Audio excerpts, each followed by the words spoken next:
Do you think do you have any like keys going into the fight? Like, if we get to this far, then I have this better chance, or that I have this different strategy. I mean, I know some of you might not want to share, but like going into it, is there just something? Because the first fight just ended in the first round, and I'm sure that feels just so deflating because you guys were just kind of getting into the dance. Yeah, I didn't even get to fight. The fight didn't even get to blossom. But that's fighting. Anything can happen under those lights. I want, if you're talking about game plan, and what I want is for us to both be dripping blood and hurting and suffering early in the fight. Jesus then we Christ. can find out who's the real fighter. That's what I want. I want to be bleeding with a minute off the first round clock. I want us both to be bleeding and really have to dig down and see who's the better fighter. See who really wants to be in there. Because I don't have a safety net. I want to be in there. Yeah. And I know that. And I'd like to find out if he does. Damn. Fuck. And I don't, that's uncomfortable, Yeah. Like I'm not looking forward to getting busted open, but if we can get the fight to that point to both of us are tired and bleeding, then we can see who has more grit and who has more want. And I think I win that fight 10 out of 10 times. Dang, bro. How do you see the fight kind of playing out? Do you envision that kind of thing? Like, what do you? Yeah, but it's just like so many ways it could play out. He does those kicks early, remember? Yeah, he throws a lot of spin kicks, wheel kicks. He's a good athlete, man. He's an impressive athlete. Oh yeah, it's like watching that capoeira, that Brazilian dance, kind of like he has a lot of that in him. Yeah, he does. And he got those long good arms. Comparison. A little bit of unpredictability with the spinning kicks and stuff like that, and the shoulders and knees. It's a no holds barred fight though, so those things are expected. And, right. Anything could happen. But I really feel like I'm gonna go out there and be more in tune with the flow in there, touch him, make him miss. And I just want the fight to blossom, and I want to see who's the better fighter. Yeah. And like I said, I think we need to be. I can suffer more. We need to be damaging each other, and we both need to dig down. And I want it to be that kind of performance. I want it to be gritty. I want to leave a piece of myself in there, and I want him to do the same. And I want to see who gets who comes out with their hand raised. I envision a lot of different things happening, and the fight going different ways. But at the end, I always envision me winning. Getting back on that long flight home with the win. Come and see my daughter. That feels so good, And whatever it takes to make that a reality, I'm willing to do. So let's just go.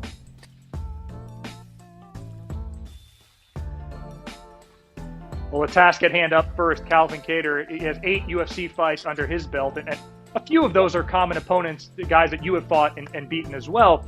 When you see Calvin fight, what's something that you can see and appreciate in his style that somebody like me might miss? I don't think you really are gonna miss it, but he or someone might miss it. Period. He's from Boston. He's a boxer, and his striking is something to appreciate. So as a fighter, that even a fan of striking, period. I am happy that he is gonna be standing against across the cage for me or octagon come next week Saturday, because I can't wait to test it. Some people like to talk about my boxing, how it's very good, and then this guy's from Boston, and we know how Boston boxers is. So I'm super excited for that fight. Oh yeah, it should be an objectively entertaining fight. And looking at the UFC rankings, you're the #1 contender in the featherweight division. Your resume speaks for itself. How much do you think, style and the manner in which you beat Kattar, assuming you win, how much do you think that's going to weigh into your opportunity with the win to get a shot at the Alex Volkanovski, Brian Ortega winner? We see it happens, My job out there, do fights, get out there and get it done, All the things outside, I got an agent for that, and we got UFC. We can talk to them after, but first things first is Kattar. He's here for a reason. He can't be overlooked, and that's what I plan on doing. I plan on going out and making it, and we see what happens after that. Max, we have seen you grow up in the octagon, and this is the last question from me. We've seen you grow up in the octagon. 9 years now you've been in the UFC, coming up on that, which is insane because you just turned 29 last month. Where's one area in particular that you have seen yourself evolve as a fighter in recent months as you continue to evolve as a mixed martial artist?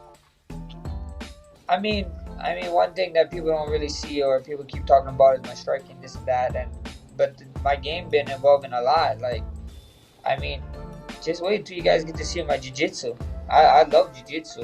Off of training, I do a lot of jiu-jitsu, so I love rolling, I love grappling. So just wait until we open that part of the game up. It's gonna be a whole new ball game. So I can't wait to see some flying stuff. You guys like flying strikes? Maybe you see a flying submission here in the near future.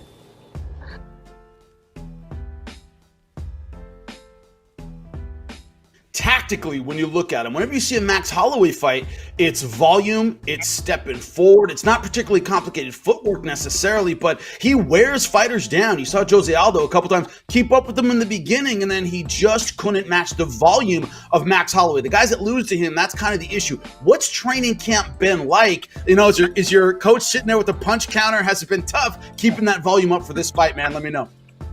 Yeah, just doing what we do best, man. Put in the work every day. It doesn't change with who we fight. We just got to try to worry about being the best Calvin Kattar every time we step in there. And if we can do that enough, then that'll get the job done. Max Holloway, his last time out, lost to Alexander Volkanovski twice. It was a one-sided the first time, much closer in this second fight. Do you look at that fight at all as some kind of roadmap to victory from Max Holloway? Do you take anything from those two losses? Volkanovski and myself are different fighters. Styles make fights, and I match up differently than Max than anybody's ever fought. So, just gotta go out and be me, man. And I present as much difficulties as anybody's ever stepped in there with, and he's gonna find out come January 17th. Max Holloway has a way of turning every fight into a brawl, right? That's why we love watching him. That's why he's so exciting. He throws up his hands Hawaiian style and says, come get it. And fighters oblige most of the time. Like, all right, they step in there and they make it his kind of a fight. How do you make it a Calvin Kattar kind of fight? Is it stepping into the fire just like that? Or is it making it a little bit different, a little bit more footwork, a little bit more elusive? How do you make it a Calvin Kattar kind of fight? It's always a Calvin Kattar fight anytime I step in there. You see the way I fight. He's going to have to deal with that. I'm less worried about how I respond all the way than how he responds to me.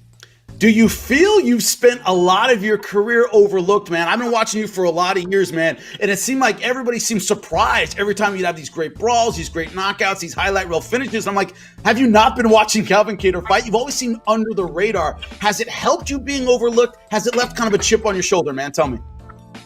Yeah, I'm always looking for chips on my shoulder, and I'm constantly being overlooked, constantly being counted out, and I enjoy that role. I don't talk as much as some of these other guys, and for me that works. I don't feel like I need to give them any of that locker room material like Bill Belichick says. We go in there, and credit to my opponent, he's a tough fighter, but a win over him puts me next in line.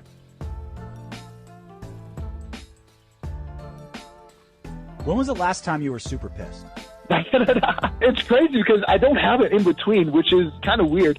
Like even going into a fight, like I don't necessarily have to hate my opponent in order to do well. For me, it's all about like the mindset of like outworking my opponent and like physically breaking them or mentally breaking them. That kind of motivates me. So like for me, there's no animosity towards my opponent going into that cage. I can remember one fight a couple years ago even where me and my opponent were pulled from the locker room and we had to go backstage to our drug test. And I'm looking over at this guy and he's like laying on the floor just struggling to pee. And in my mind, I'm like, this guy's dehydrated. And this is like a couple hours before we were supposed to go out there and fight. Most people are like, oh, screw you. I'm going to fight you in a couple hours. I want you to be miserable. I decided like, hey, you know what? This guy's dehydrated. He has to take this pee test before he's able to go back to his locker room and warm up. Let me go and give him some water and Gatorade. That way he can hurry up and get hydrated and get back to his locker room to do his thing. And that's the kind of person I am. I don't need any animosity towards the guy in order to go out there and do well against him. I don't have to hate him. I just know what I'm capable of.